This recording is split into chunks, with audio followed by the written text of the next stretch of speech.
O primeiro livro da Bíblia chama-se Gênesis, e o segundo livro da Bíblia chama-se Êxodo. E nós estamos caminhando aqui nas páginas de Êxodo, e já foi 7 pregações. A primeira pregação, o tema Moisés, a segunda as pragas, o Mar Vermelho, deserto, Conselho de Jetro, Monte Sinai, e semana passada, aqueles que vieram ao culto ou assistiram online, o tema foi os 10 mandamentos. Hoje, nós vamos falar sobre o tema tabernáculo. Desde quando eu pensei nessa série, uma das minhas maiores intenções era falar do tabernáculo, porque o livro de Êxodo fala bastante do tabernáculo, são vários capítulos falando sobre esse assunto, e talvez tenha pessoas que não entendem o que é o tabernáculo, e eu quero hoje, de maneira bem didática, explicar cada item do tabernáculo, o seu significado. Então aqui tem uma foto de uma réplica de um tabernáculo, lá em Israel, eu não sei qual cidade, mas uma cidade nos arredores ali, de Jerusalém, que eles têm uma réplica do tabernáculo. Então eu não sei se tem custo para entrar, é um passeio turístico, onde você pode ir lá naquela réplica, e lá você pode ver como que era o tabernáculo, o tamanho da cortina, o tamanho do altar, o tamanho do holocausto ali, o tamanho da tenda, e ali você se depara com um tabernáculo, uma réplica, né? Tem também, acho que na Holanda, tem uma réplica da Arca de Noé, na Holanda, se eu não me engano. Então às vezes existem algumas réplicas assim espalhadas pelo mundo, de algumas coisas bem destacadas na Bíblia, e aí no caso hoje é esse tabernáculo. O propósito do tabernáculo, o versículo chave da pregação de hoje é o versículo 8, nós lemos juntos: e farão para mim um santuário, para que eu possa habitar no meio deles. Então quem está acompanhando a série de Êxodo, Moisés está no alto do Monte Sinai, Moisés está falando com Deus, Moisés recebe os 10 mandamentos, e depois Deus continua falando com ele a respeito de construir esse local, esse tabernáculo. Então não foi uma invenção humana. A Bíblia diz que Deus deu a Moisés todo o projeto, todo o plano arquitetônico. Moisés, faça esse móvel de tantos metros, faça aquele móvel. Deus ia especificando cada medida, o material que ia ser usado na construção daqueles objetos. Interessante dizer que na época da Bíblia, eles usavam a palavra côvado. O côvado era a medida do cotovelo até a palma da mão. Eles não tinham uma fita métrica, eles mediam assim, 1 côvado, 2 côvados. Então, é claro que não é uma medida precisa, né? Porque se a pessoa for mais alta, é maior o seu côvado, se ela for baixinha, é menor. Era uma medida dentro do que eles tinham, né, de condição. Ali o texto fala 5 côvados, que daria em torno de 2,20 metros. Algumas Bíblias já trazem em metros, a tradução, uma Bíblia mais atualizada, mas está tudo lá, está escrito, a cor, a medida, aonde fica. Se você essa semana quiser fazer uma leitura aprofundada, você pode começar no capítulo 25 e ir lendo o 26, o 27, o 28, se eu não me engano vai até o 30, não me lembro agora, mas é vários capítulos que vão falando do tabernáculo, item por item, peça por peça. Quais eram então os nomes dados ao tabernáculo? Um dos nomes que nós vimos na tradução Almeida, no verso 9, é tabernáculo. Na versão Almeida ele traz tabernáculo, no versículo 9. Mas ele também pode ser chamado de tenda, morada. Morada de quem? De Deus. Uma outra palavra que aparece, acho que no verso 8, que nós lemos, aparece santuário.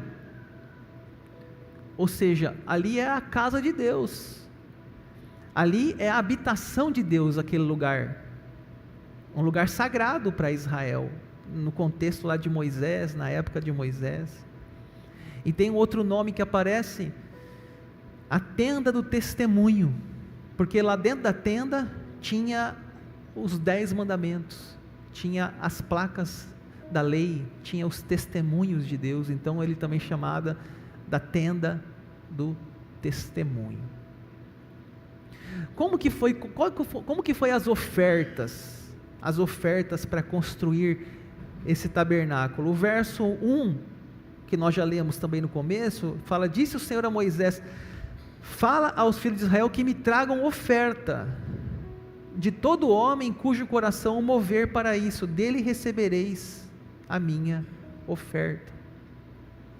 Veja que eles estavam no deserto, então um deu ouro, um deu prata, um deu bronze, um deu um animal que eles usavam peles, o couro para fazer algumas coisas, um deu um tecido, e assim foram doando. Ofertas voluntárias foram dadas, e o texto vai dizer que uma hora Moisés também falou para parar de entregar, que já tinha o bastante, e as pessoas livremente doaram, as pessoas livremente contribuíram. Ainda hoje é assim. Essa igreja ela só está em pé, aberta, porque pessoas doaram, pessoas foram movidas pela causa. Essa igreja tem 45 anos de história nessa cidade, nesse bairro, nesse terreno.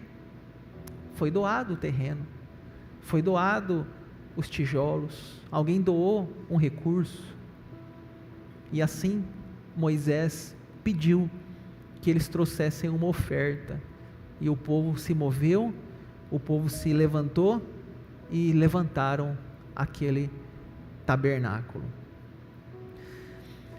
A construção, o versículo 9, segundo tudo que eu mostrar a você, como modelo do tabernáculo, e como modelo de todos os seus móveis, assim mesmo vocês o farão. Ou seja, não é para você fazer uma coisa da sua cabeça, Moisés, não é para você construir uma coisa que você quer, aleatório, não, eu vou dar para você as medidas, cada móvel, cada cortina, cada detalhe foi dada por Deus. E uma coisa interessante aqui para a gente falar para vocês, é que ele deveria ser desmontável, ele deveria ser portátil. Por quê? Porque eles estavam no deserto, e eles estavam peregrinando, então eles se estabeleciam ali ao pé do Monte Sinai, eles ficavam um tempo ali, desmontavam o acampamento, desmontavam o tabernáculo, carregavam para um outro lugar, montavam acampamento, e assim você vai lendo o livro de Êxodo, você vai vendo esse movimento que eles vão passando até a entrada na terra prometida. O tabernáculo, quando você lê a passagem, fala muitas vezes de argolas. O que eram as argolas? Era onde eles tinham que carregar, através das hastes, os móveis. Então, a Bíblia fala que Deus falou para Moisés até quem faria a parte artística, quem faria os detalhes. e o nome deles é Bezalel e Aholiabe, esses homens que eram responsáveis em fazer, porque exigiam um trabalho artístico. E diz os teólogos que demorou 9 meses para ficar pronto essa construção. 9 meses demorou uma gestação, né? 9 meses, né? Quais são os materiais usados? O versículo 3 fala assim: esta é a oferta que dele vocês receberão. Então as pessoas doaram ouro, prata, bronze, pano azul, púrpura, carmesim, linho fino, pelos de cabra, pelos de carneiro tingidas de vermelho, peles finas, madeira de acácia, azeite para iluminação, especiarias para o óleo da unção, para o incenso aromático, pedras de ônix, pedras de engaste para a estola sacerdotal e para o peitoral. Ali estão vários itens que foram usados, foram doados para a construção do tabernáculo. Nós podemos dividir em 3 materiais: origem mineral, ouro, prata, bronze e as pedras preciosas; origem vegetal, madeiras, óleos, especiarias; origem animal, pele de carneiro, couro, pelos de cabra. Então veja que dentro do contexto deles, do que eles tinham, até a questão da tintura, fala de tecido roxo, púrpura, vermelho, eles obtinham essas cores através de moluscos, né? Hoje você vai numa loja de tinta, eu quero azul bebê, mas eles estão num contexto de deserto, eles estão num contexto de poucos recursos, mas dentro dos recursos que eles tinham, foi o melhor que eles fizeram. As cortinas, então agora é o seguinte, agora eu vou começar a mostrar para vocês, eu já fiz a primeira parte da pregação, foi essa introdução. A segunda parte da pregação, onde eu quero mostrar cada item, e a terceira parte da pregação, encerrando, é falando sobre esse tabernáculo hoje em dia, qual o sentido dele para nós, em pleno 2025. Então vamos ser 3 partes, a primeira já foi, vamos para a segunda, vamos ver cada item. O primeiro item, essa foto que está aqui na tela, é a foto da réplica que está lá em Israel. Essa é a réplica que está lá. E a primeira coisa que eu quero falar com vocês, aquela seta aponta, é para a cortina. O muro, quando a gente tem uma casa, a gente faz um muro, só que a gente hoje faz um muro de cimento. Eles não fizeram de cimento, eles fizeram de cortina, porque era desmontável. Eles tinham que montar e desmontar. Então você vê que ele tem uma cortina em volta, delimitando o pátio. E o pátio é onde ali entravam os sacerdotes, ali dentro, e faziam o seu culto, os seus ofícios. Dentro do pátio, nós temos 2 objetos, você pode ver na foto, que é o holocausto e a pia. Vou falar sobre cada um deles. O primeiro, o holocausto. Não sei se você está enxergando, aqui eu estou sendo filmado, então eu não quero me movimentar muito. Posso só dar um passinho aqui para você conseguir enxergar melhor. É um objeto onde era feito o sacrifício, o altar do holocausto. Ele possuía 2,5 metros,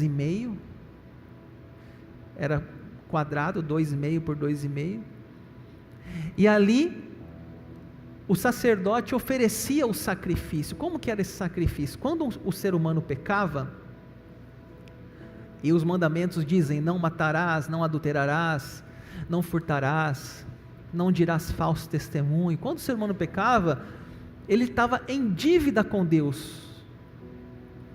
E na cultura, na teologia do tabernáculo, do Antigo Testamento, um animal tinha que morrer para o ser humano receber o perdão. Então, talvez quem deveria morrer porque pecou e Deus é santo e justo era o ser humano, mas para que Deus não punisse o ser humano com a morte, ele oferecia um sacrifício. Essa era a cultura do tabernáculo, era a forma de entender a fé do Antigo Testamento, o holocausto. Então, por exemplo, você cometeu um pecado, você chegava no sacerdote, você falava que você cometeu aquele pecado, o sacerdote falava: você tem que fazer isso, isso e isso. Vamos dizer então que o sacerdote dizia: você tem que trazer uma ovelha, um cordeiro. O pecador oferecia a sua ovelha naquele altar, e ali ele colocava a mão na cabeça do animal, como se estivesse passando a sua culpa para o animal, e o sacerdote degolava o animal. Assim era o entendimento que eles tinham no Antigo Testamento. Vida por vida. Se pecou, tem que ter um sacrifício. Deus é santo, Deus é justo. O homem pecou, há uma justiça a ser paga. Um animal que morria. Talvez você se assuste com isso, mas depois eu vou explicar como funciona hoje esse altar do holocausto, que nós já não mais temos em nossa liturgia de culto e etc. O segundo item, que também tem uma seta em cima, eu vou dar um passinho aqui para você ver, é uma bacia. E nessa bacia, eles lavavam as suas mãos, o sacerdote lavava a sua mão, para fazer uma purificação. Então ele chegou ali no pátio, ou chamado de átrio, ele chegou ali, ele lavava a mão como se fosse purificar a sua vida. Era uma limpeza cerimonial. É para isso que servia a bacia de bronze. Avançando, nós vamos agora entrar na tenda. Está lá a seta na tenda.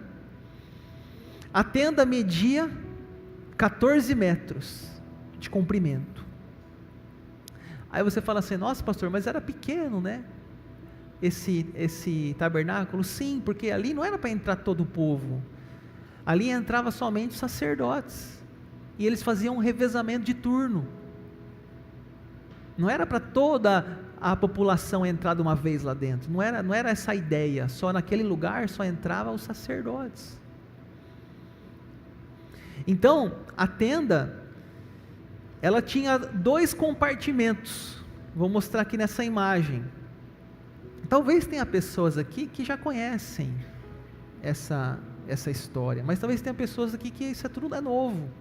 Nunca ouviram falar de tabernáculo, né? Então eu estou dando uma aula aqui de arqueologia, de geografia, de coisas da Bíblia, que a gente às vezes não tem assim, o entendimento na leitura, não fica tão claro. As crianças às vezes recebem essa aula no culto infantil. Então aqui na tenda, nós temos do lado direito o lugar santo. O primeiro compartimento maior era lugar santo.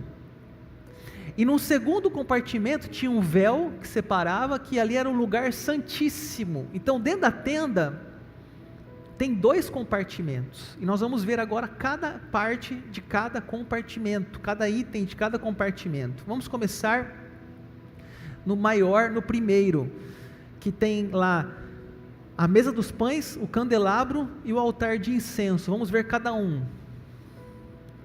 O primeiro móvel que tinha quando você entrava na tenda era a mesa dos pães, Olha na foto as argolas, né? Carregava esses itens, esses móveis. A mesa dos pães, eles tinham que colocar 12 pães no sábado. Por que 12? Tudo tem um símbolo. 12 tribos de Israel. Então, 12 pães, representando cada pão uma tribo, e esses pães ficavam de sábado ao outro sábado, uma semana. Tirava o pão envelhecido e colocava o pão novo. Esse era o primeiro item que havia dentro do lugar santo. O segundo item que nós temos ali é o candelabro, que a sua função principal era oferecer luz, porque você está dentro de um lugar escuro, de um lugar com tecidos, então era um lugar escuro. Então o candelabro, ele oferecia uma luz ali dentro. Essas lâmpadas eram colocadas azeite, que queimavam, ardiam, e ele tinha 7 braços, 3 de cada lado e um no centro. Esse era o móvel candelabro. E também nós tínhamos lá dentro o altar de incenso, que era um móvel quadrado, pequeno, onde eles pegavam certas resinas de árvores, misturava com especiarias, e aquilo, quando queimava, subia um cheiro agradável, um cheiro perfumado. E ali eles entendiam que as orações subiam a Deus quando queimava aquele incenso. Queimava aquele incenso, as orações subiam a Deus. Então esses são os 3 móveis do lugar santo. Vamos agora para o segundo compartimento, mais a fundo. Quando você vê ali, você entrava na entrada principal, você tinha esses 3, lá na frente tinha o véu, e passando o véu, você chegava no lugar santíssimo, que tinha somente um móvel, que era a Arca da Aliança. A Arca da Aliança era o objeto mais sagrado de Israel, a Arca da Aliança. Deixa eu dizer uma coisa para vocês. Esse véu, eles tinham respeito por esse móvel, pela arca. Eles tinham uma reverência, que somente quem entrava no lugar santíssimo era o sumo sacerdote. E o sumo sacerdote só entrava ali uma vez por ano. Tamanho o respeito e a reverência àquele local que eles tinham. E o sumo sacerdote entrava amarrado com uma corda e com um sino. Por quê? Porque o sino, o judeu, quando ele ora, você vê que ele balança muito, ele entende que, como uma vela acesa, a oração tem que se mover. Você vê um judeu no Muro da Lamentação, eles ficam se movendo assim. Eles entendem que isso é um movimento importante, o movimento da oração físico. Então, quando aquele sumo sacerdote ele ainda estava em movimento, o sino tocava e ele estava vivo. Mas se aquele sino parasse de tocar, se ele tivesse ali um infarto, ou Deus o matasse, porque existia isso também no Antigo Testamento, se ele chegasse com a vida suja, promíscua ali dentro, eles poderiam puxar esse sacerdote para fora, porque eles não podiam entrar lá dentro. Olha o respeito que eles tinham nesse lugar. Quando eles iam carregar esse item, que também você vê que tem argolas e hastes para carregar, eles cobriam essa arca com 3 tecidos. porque era um cuidado, um respeito, porque eles entendiam que esse móvel era a própria presença de Deus. Eles tinham esse entendimento no Antigo Testamento. Se você fizer um estudo sobre a arca na Bíblia, é muito rico. Essa arca depois vai ser roubada, e depois essa arca volta, Davi quer trazer ela de volta para Jerusalém, e você vê que ela tinha algo muito especial envolvido. Uma vez essa arca, Davi tentando trazê-la, os bois tropeçaram, Uzá estendeu a mão para segurar a arca e foi fulminado. Eles tinham um temor com esse objeto.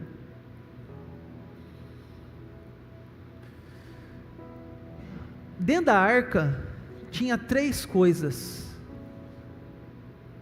Tinha as tábuas da lei dentro da arca, que eram os mandamentos. Tinha um vaso com maná, que é aquela experiência no deserto, que eles vão andando e Deus vai dando o alimento para eles no deserto.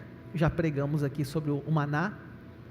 E tinha também a vara de Arão, que foi quando as pessoas começaram a murmurar contra a autoridade, a vara de Arão floresceu milagrosamente, mostrando o sacerdócio de Moisés e de Arão, como Deus autorizasse esse sacerdócio. Então, gente, são muitas informações aqui, talvez você não vai conseguir decorar tudo, saber de tudo, mas pelo menos você está conhecendo um pouco do que era esse tabernáculo tão importante na teologia de Israel, no livro de Êxodo, no Antigo Testamento. E nós vamos ir aqui já encerrando com as vestes sacerdotais, que eram vestes também bem elaboradas. O texto da Bíblia fala o que tinha que ser feito, cada parte, cada item, a cor. Eu só quero destacar aqui poucas coisas. Primeiro, no peito do sacerdote, você pode ver que tem 12 pedras, e essas 12 pedras tinham o nome das 12 tribos de Israel, ou seja, ele era um representante das tribos, ele estava ali representando aquele povo diante de Deus. Não cabia todo mundo no tabernáculo, não cabia todas as pessoas, então ele era o representante. E também um outro fato interessante aqui, é que na cabeça dele, havia uma lâmina, você consegue observar ali na tela, e essa lâmina está escrito assim: santidade ao Senhor, santidade ao Senhor. Então, agora eu vou para a parte final da pregação, onde já falamos a introdução, falamos de cada item, agora vamos para trazer para hoje o tabernáculo. Primeira coisa, graças a Deus, nós não precisamos mais matar as ovelhas, os cordeiros. Se nós tivéssemos lá no Antigo Testamento, aqui nesse culto teria um altar de holocausto, mas a gente não precisa mais disso. Por quê? Porque quando Jesus Cristo veio nessa terra, João Batista disse assim: eis o Cordeiro de Deus, que tira o pecado do mundo. Então, quando Jesus Cristo morreu na cruz, ele cessou todos os sacrifícios, ele foi o supremo sacrifício. Ele morreu uma vez por todas. Isso no Novo Testamento é repetido em vários livros, cartas de Paulo, livro de Hebreus. Então nós não temos mais essa necessidade de fazer sacrifícios. Então você pecou, eu pequei, não matarás, não adulterarás, não dirás falso testemunho. Nós pecamos, nós temos que confessar a Deus, a Cristo, e o sangue dele já nos perdoou, e já nos perdoa, e nos perdoará. Não precisa nenhum sacrifício, somente uma confissão de fé a Deus. Um segundo móvel a ideia da bacia, hoje também nós não temos uma bacia, porque a gente não faz algo externo, mas quando a gente chega num culto, nós também temos que purificar o nosso coração. Algumas pessoas, quando entram no templo, têm a mania de fazer uma oração de joelhos. Tudo bem, é um costume, e até um costume bonito, não é obrigatório, mas a pessoa está se preparando. Às vezes a gente chega no culto, existe um tipo de oração chamada oração de confissão. O que é oração de confissão? Quando você fala assim, eu preciso reconhecer os meus erros, você está lavando as suas mãos, você está purificando o seu coração, para chegar diante do Todo-Poderoso. Isso não é só aqui na igreja, isso é todo dia na sua casa também.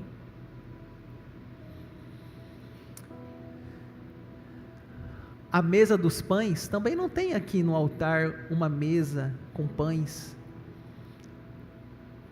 mas Jesus Cristo, Ele falou assim, eu sou o pão da vida, eu sou o pão da vida, então Ele é o próprio pão, e aqui a Ele nós cultuamos, a Jesus nós glorificamos, então Ele se faz presente também nesse culto, em nossas vidas.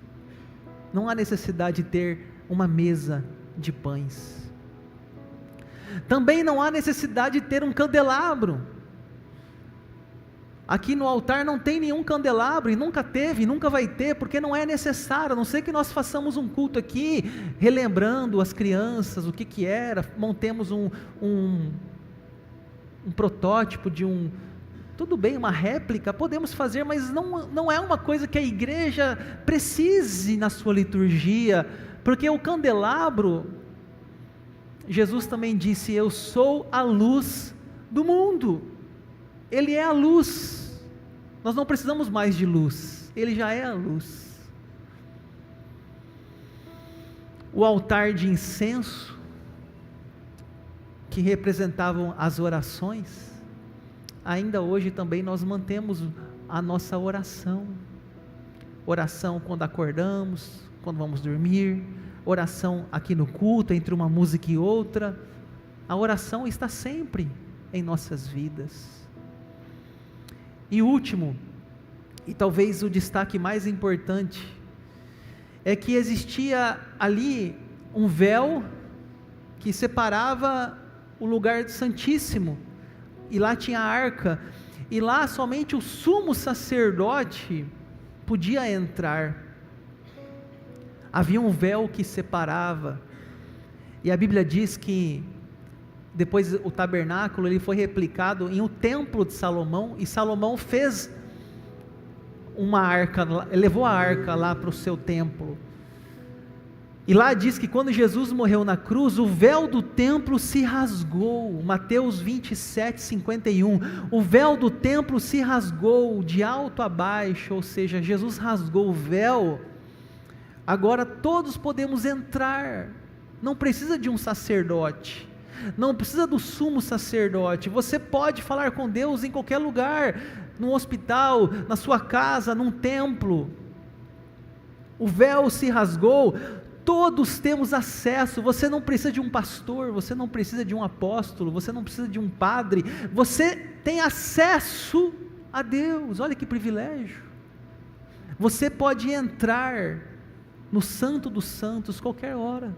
qualquer momento, o véu se rasgou, não há mais impedimento, Jesus abriu a porta, e escancarou a porta, e disse, entrem, eu sou o caminho, a verdade e a vida, a porta está aberta, pela fé você pode acessar qualquer lugar que você estiver.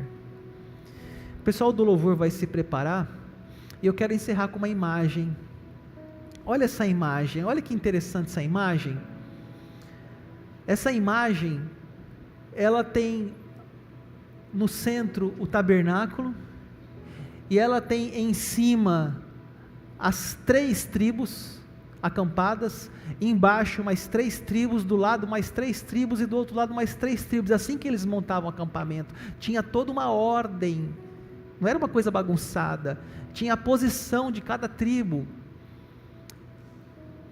E sabe o que me destaca? O que parece essa ordem? O que vocês lembram nessa ordem?